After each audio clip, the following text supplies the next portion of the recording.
So here we got Sonic Frontiers, which released in 2022. I know really from the moment that this game was announced, there have been people debating and discussing whether or not it's any good, but I'm gonna just tell you that I was a big fan of this game.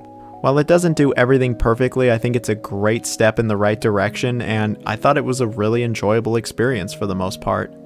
When it comes to this game's setup, it sees Sonic, Tails, and Amy exploring these islands looking for the Chaos Emeralds. There's something going on with them, and they get sucked into this other world of sorts, and it becomes up to Sonic to rescue all of his friends. And of course, Eggman is behind it in some way. But that's all I'm going to say for the story. I actually really like the story of Frontiers. I think it's one of the best aspects of the game. The story is genuinely good. It's a bit more complicated than most Sonic stories, and it isn't super lighthearted, but I actually really like the direction they took here.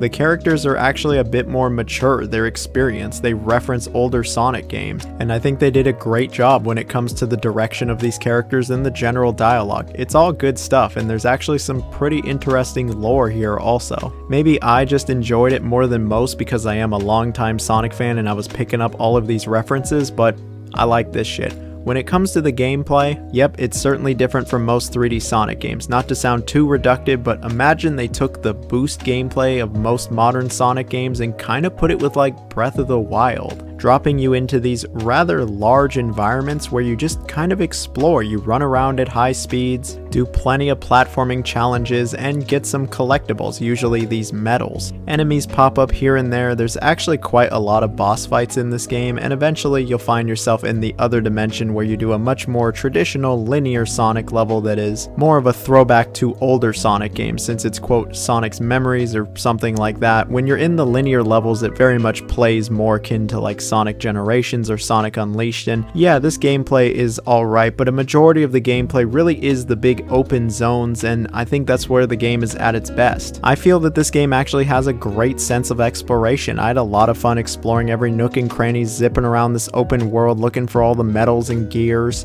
and just trying to see everything. I think Sonic's moveset actually works really well for a big open world like this. You can go really fast, and there might not be a spin dash, but I was really digging these platforming challenges. Yes, I even like the floating rails in the sky, which by the way Sonic Heroes did like 20 years earlier. The grinding actually does feel really good in this game, maybe the best of any Sonic game, and that's saying something. Grinding's been around for like 25 years in the Sonic series. Something else that's been around forever in Sonic is combat. Usually it's pretty simple stuff, and here it's not all that complex, but it's actually enjoyable for the most part. Sonic does have a rather basic moveset, but most of the enemies die pretty quickly. There is a lot of boss fights in this game, and the boss fights, yeah, I'm a bit up and down on. Like, some of them are pretty cool. There's actually some really great set pieces, especially when you're Super Sonic, but some of these feel really spongy, and the combat is the opposite of challenging. This game might have the easiest parry of like any modern game I've played. Sekiro, this is absolutely not, but the combat still was enjoyable. It's usually over pretty fast, and as you play through the game, you actually get more ability. Sonic does become stronger, and the combat, it becomes better in my opinion. The pacing is actually pretty strong throughout. And I really love the sense of freedom they give you in this game. Like, if a medal's really giving you a tough time or you're having a hard time getting a gear, man, just go for a different one. You're not digging a cyberspace level? Forget about it. It's just like Mario Odyssey in that sense, where you only gotta collect whatever it is that you want to collect. You can have a very personalized playthrough, and I think it actually does really add to the replayability. Or you can just comb every single area and go for that 100%, which I low-key want to do, and that's because I genuinely enjoyed this game, way more than I initially thought I would. It's not all peaches though, I do have a few gripes with it.